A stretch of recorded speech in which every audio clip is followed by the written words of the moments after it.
Welcome, welcome, welcome everyone. It's Millissa Jayne for Lauderhill TV. I'm the founder of Lauderhill TV. Right into it without further ado, I'm going to go ahead and bring up Mr. EchoSlim. How you doing, brother? Doing great. I like the transition. You didn't even know when you said echo in the commercial, so it was intentional. So it was meant to be. There you go. Great to have you, man. Thanks for being available. Yeah, this is so cool what you do though, because I don't really see many people so dedicated as you to your community, and that's cool. It would be nice to see more like influencers such as yourself, because sometimes I travel a lot when I DJ, and I don't really know where to go sometimes, you know. So more time I just stay in after the gig. I just come home, you know what I mean? Or really? So it's good to know that people like you exist. So you know that's pretty cool. Yeah. I appreciate it. Yeah, we share a lot of different events, what's going on in the city, and we're doing a lot of stuff. But let's talk about you. Let's talk all about you. You are here for a particular reason. Tell us why you're in town right now. Well, definitely. We got a big show this Friday, June 20th, a Juneteenth celebration. Voted the #1 Juneteenth celebration over the past 4 years. Cool. Brought to you by Next Weekend Productions. It's called Imagination Unchained, and it's in partnership with the city of Lauderhill. So thank you for posting the flyer. Beautiful flyer. Shout out to the designer and the whole squad. They've been nothing but excellence for the entire time that I have been working with them. It's also supported by the Broward County Cultural Division and Bank United. So yeah, we're doing a cool show, you know, paying tribute to the ancestors. Obviously, for those in America that know about the Juneteenth holiday, when they say holiday, they give us a holiday. But to me, it's just like, it's crazy to think that people were working as slaves all this time, over a year, maybe 2 years, when they were technically free. Just that idea is mind-boggling to me, right? Crazy. So we're just paying tribute to the ancestors, no matter if it's in America, you know what I'm saying, and like throughout Europe, on the continent, the Caribbean. Our ancestors went through a lot, you know, and we have to pay tribute to the people before us because we're standing on their shoulders, you know what I mean?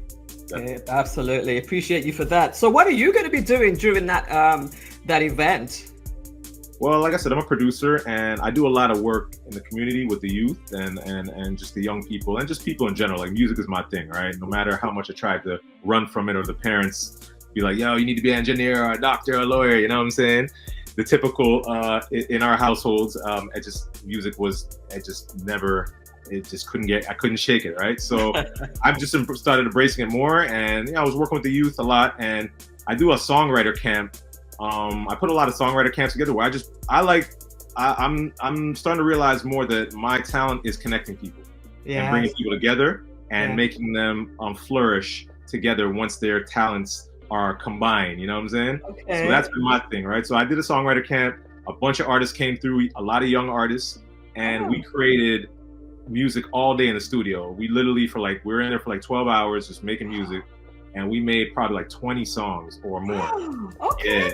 Yeah, and they sounded really good, you know. So meeting the great Miss Belvit Jordan from Next Weekend Productions, she was like, yo, I'll give you a place to perform and to showcase the youth and their art and the talent their creation. So that's what I'm doing. We're doing a tribute more. We're doing like a kind of a tribute to Motown, so a Motown-esque, like showing the respect and love to Motown, because that's the foundation of almost music worldwide, you know, like, right.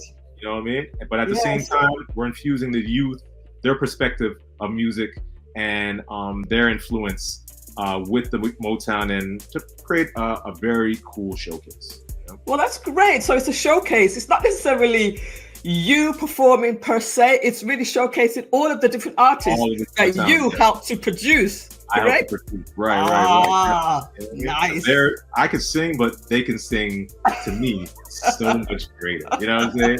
And I love the youth, man. I always want to give the youth the main stage. As we've been doing radio interviews and TV interviews, and it's been the first time for some of them, and just seeing the excitement on their face, I remember that feeling, you know, when I had my first interview. So I love that too, man. And it's encouraging for the youth to keep going and be like, you know, I can do this. You know what I mean? Yes. So, yeah. That's great. Definitely. So let's go back into a little bit about you then. How long have you been making music, and tell us a little bit of your journey?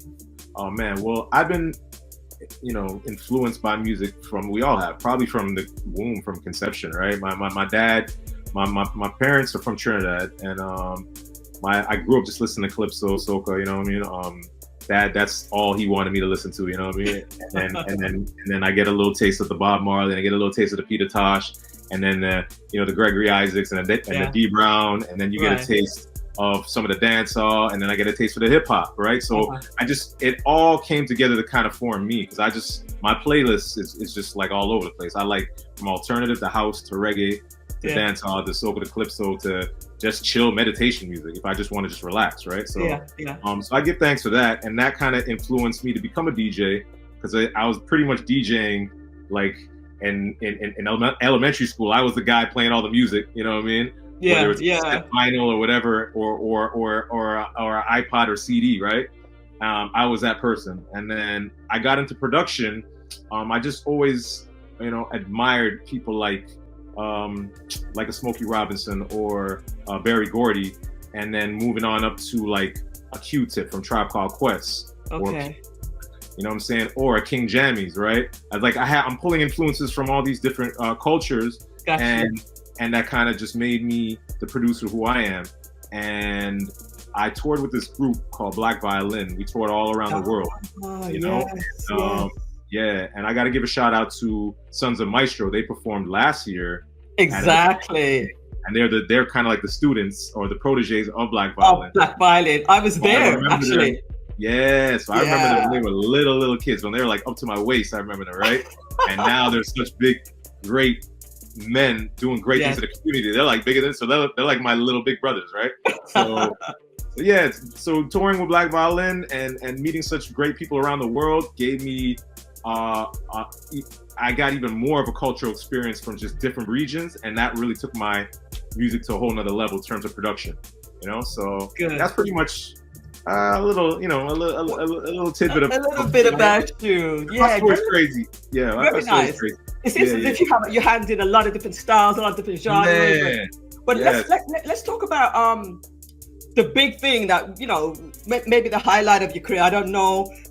You're actually a Grammy Award winner. Correct. Tell us a little bit about that, and I think you've been nominated for some others as well. Talk about your Grammy life. The Grammy was it was interesting.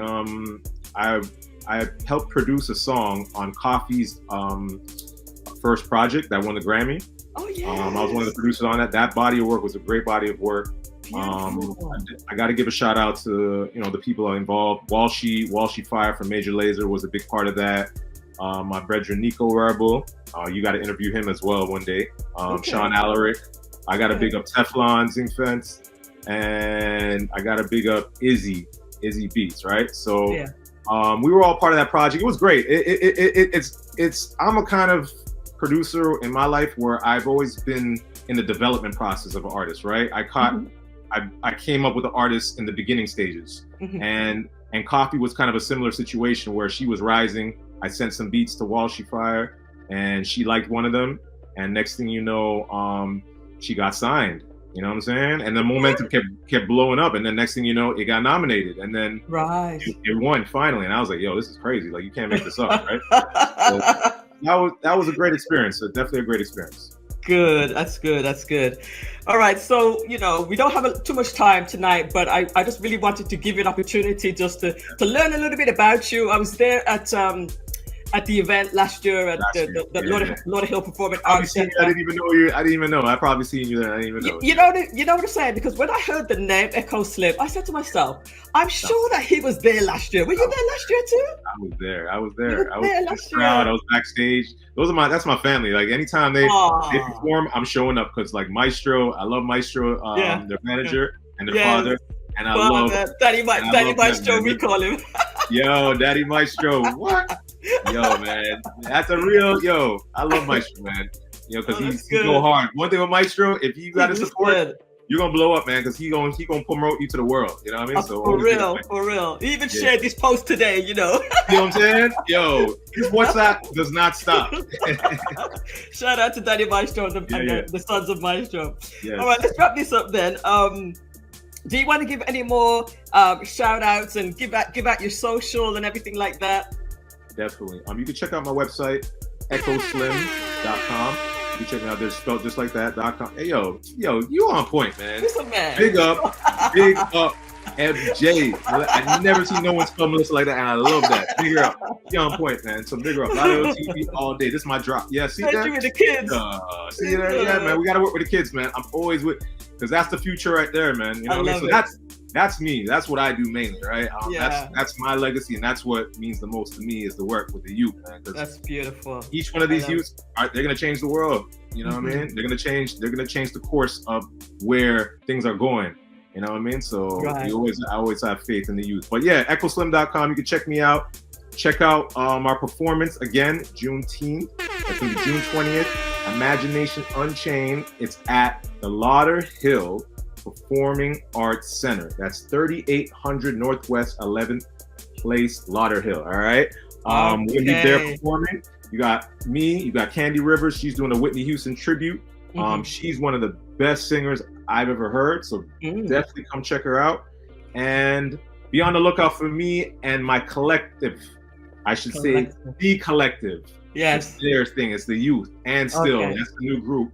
And still, all a bunch of solo artists that are poets, musicians, artists, actors, actresses, super talented, and they're about to change the whole landscape of music within the next, I'll say, few months. Man. Give me a year at least, but they're gonna be all over the place. And stemming from this show, which I got to give respect to Miss Belvit Jordan again for giving them the opportunity. And from here, sky's the limit, man.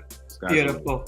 You know, thank you so much, EchoSlim. It's been a pleasure meeting you. I wish you all the best and all of the kids for Friday night, and I will see you there. All right. Thanks again. Thank you again, Andrew. Take care. Take care, everybody. Peace out. Take care. Bye for now. All right.